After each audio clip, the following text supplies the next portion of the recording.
O presidente Lula fala neste momento, abertura oficial da COP30 em Belém. Vamos acompanhar um trecho do discurso que já começou há alguns minutos. E Bahia, para ver qual é a maniçoba melhor. E queria dizer para vocês que fazer a COP aqui é um desafio tão grande quanto a gente acabar com a poluição do planeta Terra. Seria mais fácil ter feito a COP numa cidade acabada, numa cidade que não tivesse problema. E nós resolvemos aceitar o desafio de fazer a COP no estado da Amazônia para provar que quando se tem disposição política, quando se tem vontade e quando tem compromisso com a verdade, a gente prova que o homem não tem nada que seja impossível para ele. O impossível é a gente não ter coragem de enfrentar desafios. Portanto, meus parabéns a vocês, delegados e delegadas, representantes de governos e ao povo do Pará.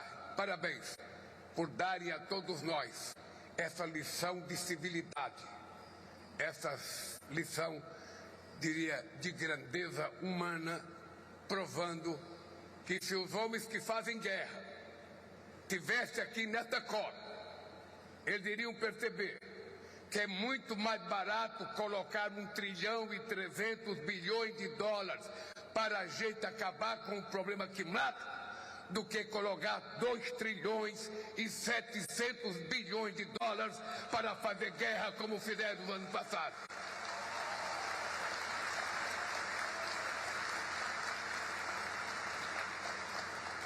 Há mais de 30 anos, na cúpula da Terra, os líderes do mundo se reuniram no Rio de Janeiro para debater o desenvolvimento e a proteção do meio ambiente. Naquele momento, o multilateralismo vivia seu ápice. O mundo adentrava a chamada década das conferências, da qual emergiram as grandes bússolas que guiaram a humanidade ao longo dessas 3 décadas. Entre elas estão o conceito de desenvolvimento sustentável e o princípio das responsabilidades comuns mais diferenciadas, legadas vivos do Rio de 92. Hoje, a Convenção do Clima retorna à sua terra natal. Ela faz o caminho de volta para recuperar o entusiasmo e o engajamento que embalaram o seu nascimento. Pelas próximas 2 semanas, Belém será a capital do mundo. Governadores, prefeitos, parlamentares, cientistas e organizações da sociedade civil farão parte desse grande esforço coletivo em prol do planeta. Trazer a COP para o coração da Amazônia foi uma tarefa árdua, mas necessária. A Amazônia não é uma entidade abstrata. Quem só vê floresta de cima desconhece o que se passa à sua sombra. O bioma mais diverso da Terra é a casa de quase 50 milhões de pessoas, incluindo 400 povos indígenas, dispersa por 9 países em desenvolvimento que ainda enfrentam imensos desafios sociais e econômicos. Desafios que o Brasil luta para superar com a mesma determinação com que contornou as adversidades logísticas inerentes à organização de uma conferência desse porte. Quando vocês deixarem Belém, o povo da cidade permanecerá com os investimentos em infraestrutura que foram feitos aqui para receber vocês. E o mundo poderá, aí sim, dizer que conhece a realidade da Amazônia.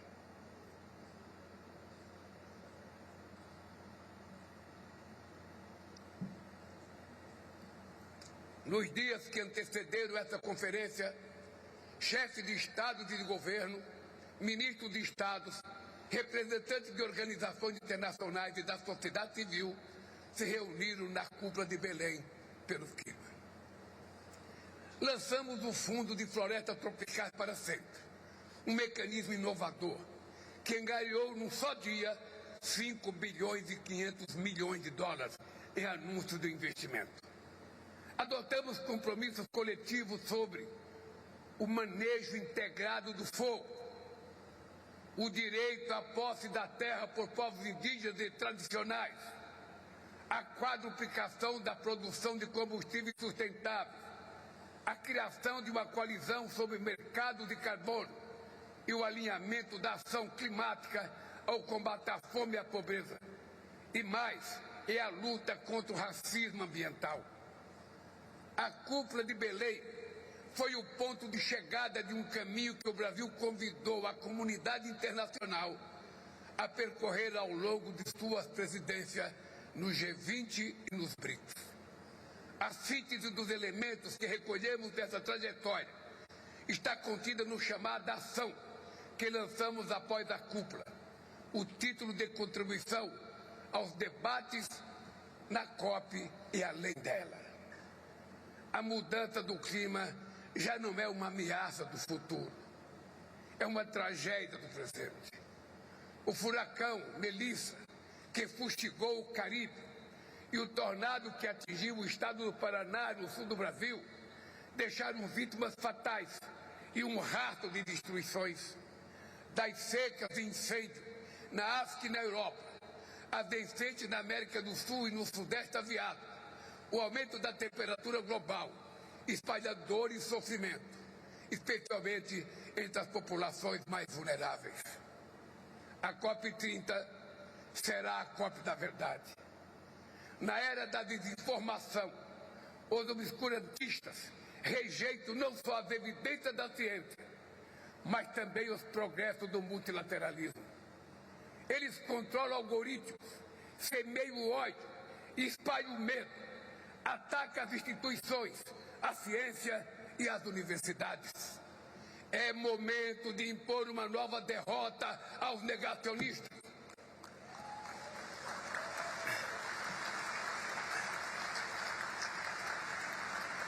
Sem o Acordo de Paris, o mundo estaria afadado ao aquecimento catastrófico de quase 5 graus até o fim do século. Estamos andando na direção certa, mas na velocidade errada. No ritmo atual, ainda avançamos rumo a um aumento superior a 1,5 graus na temperatura global. Romper essa barreira é um risco que não podemos correr. Queridas amigos e queridos amigos, nosso chamado à ação está dividido em 3 partes. Na primeira parte, faço um apelo para que os países cumpram os seus compromissos. Isso significa formular e implementar as contribuições nacionalmente determinadas ambiciosas, assegurar financiamento, transferência de tecnologias e capacitação aos países em desenvolvimento e dar a devida atenção à adaptação aos efeitos da mudança do clima.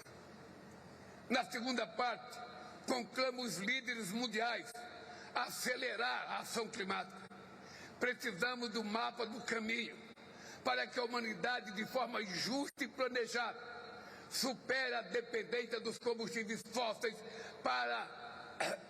e reverta o desmatamento e mobilize os recursos para esses fins.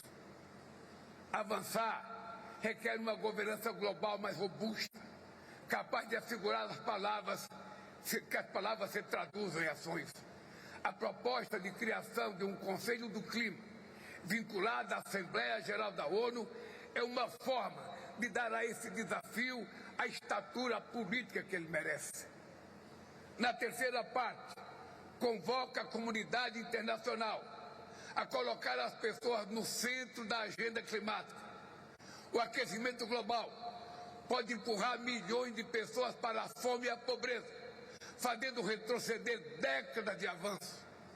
O impacto desproporcional da mudança do clima sobre mulheres, afrodescendentes, migrantes e grupos vulneráveis deve ser levado em conta nas políticas de adaptação.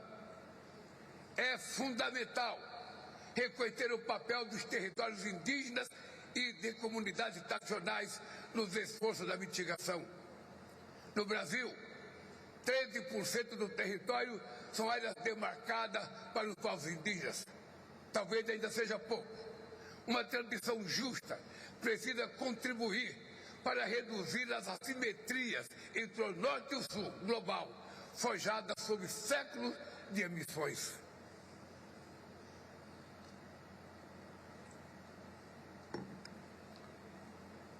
A emergência climática é uma crise de desigualdade.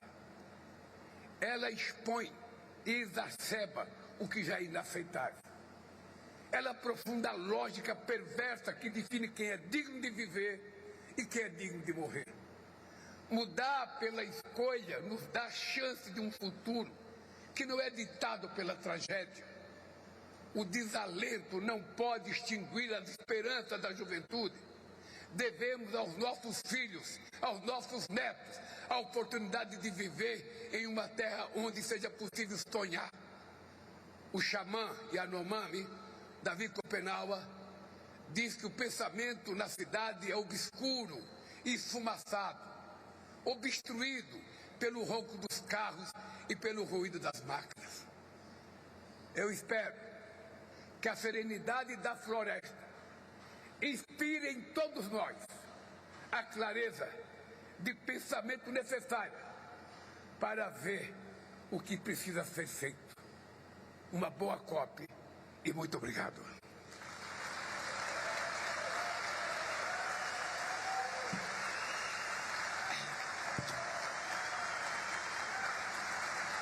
Aí, portanto, o discurso do presidente Lula, discurso oficial, abrindo agora a COP30 nesta segunda-feira, a primeira na Amazônia, no evento que antes contou com algumas falas na abertura, inclusive com o próprio presidente da COP30.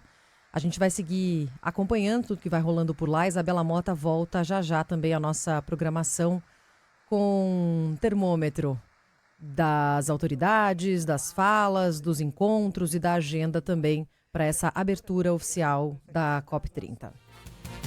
São 11h43.